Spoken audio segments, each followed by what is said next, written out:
In today's video, I'm going to be talking about the fear of rejection and some of the steps which we can take in order to deal with this particular issue.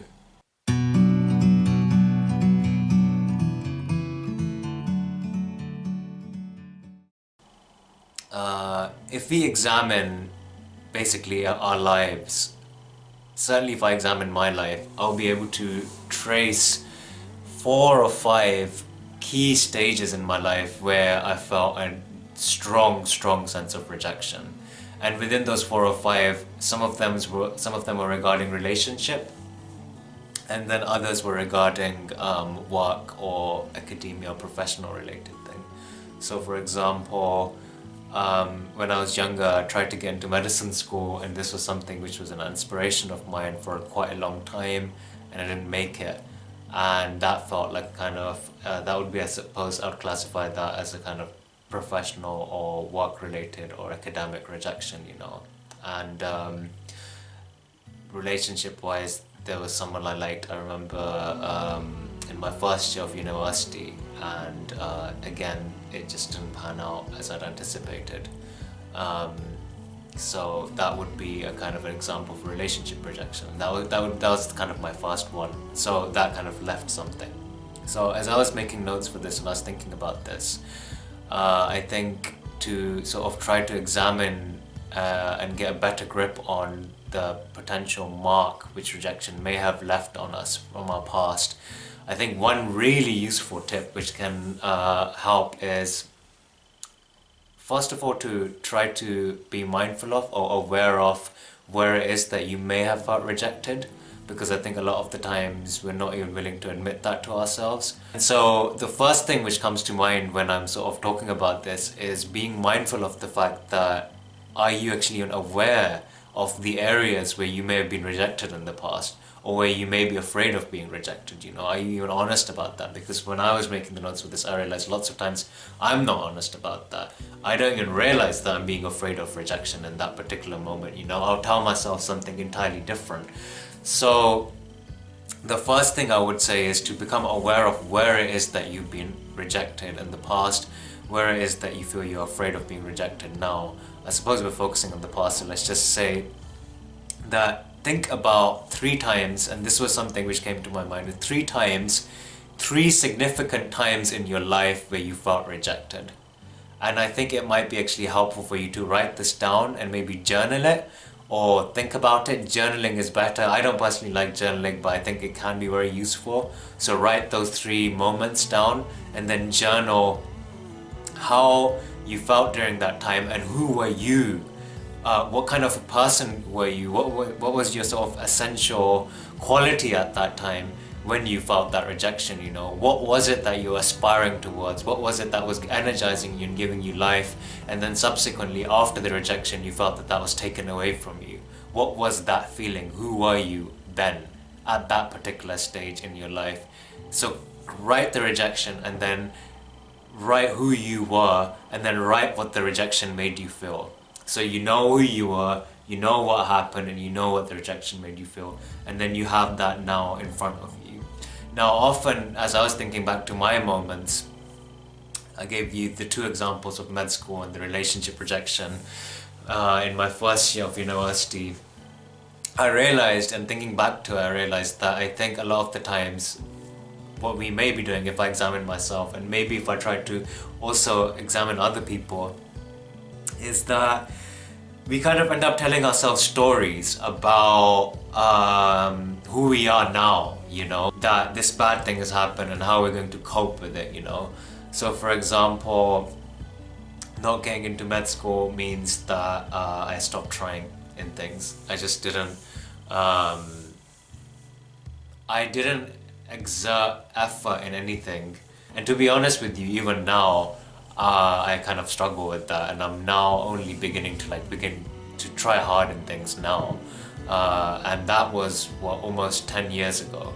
And so after 10 years, I'm beginning to overcome that particular rejection. And so that rejection led me to start telling myself the story about it's not worth trying, there's no point to this, and I kind of created this ulterior self of mine, which was like this very nonchalant person who doesn't care about anything, doesn't care about trying about anything, and kind of also had formed this inflated ego around my intelligence and being like, wow, I can just try very minimally and I'll succeed anyway, you know. And this self was formed as a result of that rejection. And this self is not who I am. My sense of sincerity was kind of hidden beneath it, you know.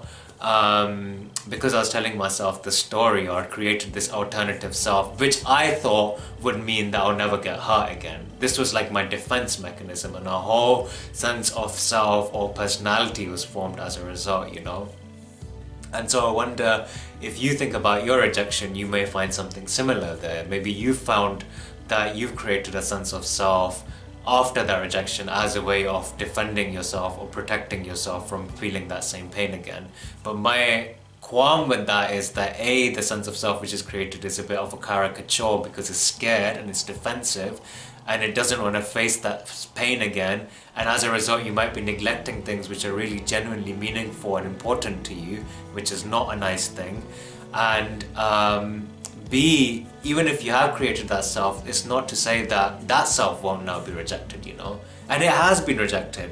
That aspect of myself, which is this very nonchalant, very intelligent person who's never going to try anything, has actually caused me numerous problems during my past 10 years, you know. So that also gets rejected. So you don't get saved from rejection, and you also don't get to be who you are deep, deep, deep inside. So that sense of self which is created post-rejection is kind of problematic, I think, from my perspective. The second example of the relationship, again, a sense of self was formed. The critique there was, or I think, or I was told, who knows what the actual reason was, that I was too nice a person, or I was not rebellious enough or cool enough or something like that, because I was a pretty straight-laced person. And so after that I kind of started doing all sorts of weird stuff which was harmful for me and bad for me, and I don't think it was helpful in any way, shape or form. And I told myself the story about like how I'm going to be this more rebellious person, you know, who doesn't care about things. And again, that's caused me a lot of harm, and I've taken a lot of stupid decisions as a result of that sense of self-forming, again under the presupposition that I'm going to be saved from suffering, and I wasn't saved from suffering as a result, you know. It just caused me more suffering.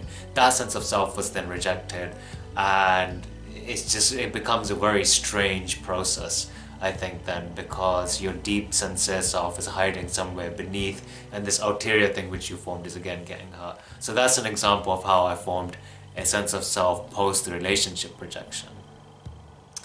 And the examples can continue, but I think you get the point. So I think tip number one, I think, I suppose for me is, or which stuck to me, was that become aware of the self you formed as a result of feeling rejected, and see that, do you actually believe in that? Are you actually that? And trace who you are prior to the rejection. And do you feel that you're still that person, or do you feel that that person has been, or that sense of, I would say, ambition or purity, or I don't even know when I use the term purity or ambition. I would say kind of innocence maybe, or sincerity, whatever that was, which you were feeling before you rejected. Can you still feel that? And I think if you kind of just sit with it for even 10 seconds, you'll be able to feel who that person is, you know. And you'll be able to see that the other stories and selves you formed around it as a way of defending yourself against the world are not actually, they even give you meaning because that's deep sincere self is still a little bit intertwined in them. And that's why you like those different selves which you formed, you know. So that's point number one, or tip number one. And I think if you actually do that, you'll be able to make sense of your past rejections a lot better, and you'll be able to see who you really are, or who you were prior to the rejection, and hopefully you'll be able to connect with that person again. And that's deeply, deeply meaningful and satisfying, to kind of come home to yourself a little bit again. It takes a bit of time, but I assure you, even if you do it for 10 seconds, you'll be able to see the person you were when that particular thing happened. And that's a very light feeling, and it's a very pleasant feeling, and it's a joyful feeling, you know. Point number two, I would say, which is more related with the future, aspect of being rejected is that, and it's connected to what I've said, is that a lot of the times we have this anticipated rejection coming up. So you like someone and you want to ask them out, and you feel that you're going to get rejected, and it's going to be completely destructive, and you're going to, it feels like dead, it feels like you're going to just almost die, you know. That's like how bad that it's the kind of, feels like a kind of social suicide. A lot of the times when we ask someone, people kind of know us, they know the other person maybe. It's not just this kind of ambiguous thing, and even if it is, it's still the embarrassment which occurs subsequently if you were to be rejected is so horrendous that we would not even just do it just to avoid that feeling. So within the domain of relationship, that's an example, you know. And like, I think to deal with that, you just got to tell yourself that all of that will happen. You will feel those emotions if you were to be rejected. But the person who asked or attempted at asking the person out who you like is still there after all of the embarrassment is happening or occurred. You are still there, you know. And that, I think, means something. At least to me, it means something. It means that you can take it. The worst thing which could happen is you will have a kind of feeling of being ostracized or something like that. That's my biggest concern in these things. But you hack it because you are who you are, and I'm telling you, you'll be alright, even if the worst thing happens, where you feel a kind of rejection or something, you know. And it's worth giving it a shot. You might as well, because otherwise you just sit around and fester, and you experience all the negative feeling of being rejected anyway. Without being rejected, you feel all of those things. So you might as well give it a shot. Why not, you know? And you will still be there. The essence which I was talking about, which you recall, if you recall who you were before you were rejected in terms of your past and stuff, that essence, that person will still be there. And that's a very light, bright, joyful feeling. And I think that's who your essential nature is, you know. And yeah, you may get destroyed, but I'm telling you, you bounce back, man, and you'll be fine. So just do it if you want to do it, you know. If you feel right about it, just go for it. Just do it. And the same goes for work as well. You like something, something gives you meaning, it gives you purpose, you think it's worth giving it a shot, so you just do it. Just go for it, because you might not get to do it again, you know. So you might as well give it a shot this time around. And if you don't make it, you don't succeed, you get rejected, you get destroyed, that's fine. I'm telling you again, you will bounce back. That person who you are, that joyful presence, that light which you have, that will remain regardless, you know. So you might as well give it a shot and see what happens. And maybe that situation which you are wanting to go into, whether it's your career or asking someone you like, maybe that will help you shine a bit brighter, you know. Maybe. So it's worth giving it a shot, I think. And even if it doesn't and you feel rejected there, you will still bounce back. I have complete faith, I have no evidence of this, but complete faith that you will bounce back. So you just go and do it. And I think that's how you kind of deal with the future aspect of that rejection, you know. You just go for it. And you tell yourself, and you know, and you will have experienced this as well because you've been rejected before, that you will bounce back. So it's okay. That there's something to you which can't be taken away from you, I think. There's something to you which just cannot be taken away. And there is some counsel in that, I think, and there's a kind of consolation, I suppose, in that. And that's it, really. That's the video of today.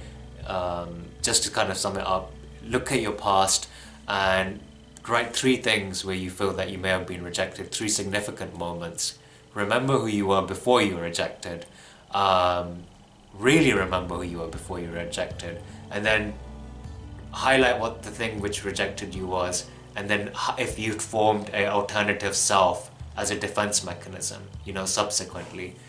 And see if that's been helpful to you or if it's been a hindrance. And from my experience, when I've done that, it's been pretty much a hindrance all the time, a lot of the times. It's just a story I'm telling myself as a defense mechanism, you know. It's not helpful. It prevents me from really engaging and feeling life to the fullest.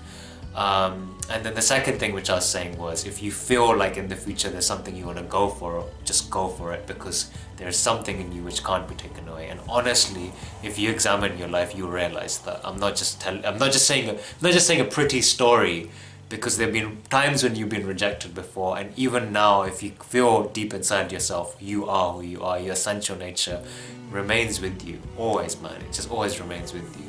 So yeah, that's that. I hope you enjoyed this video, and I will see you guys next time.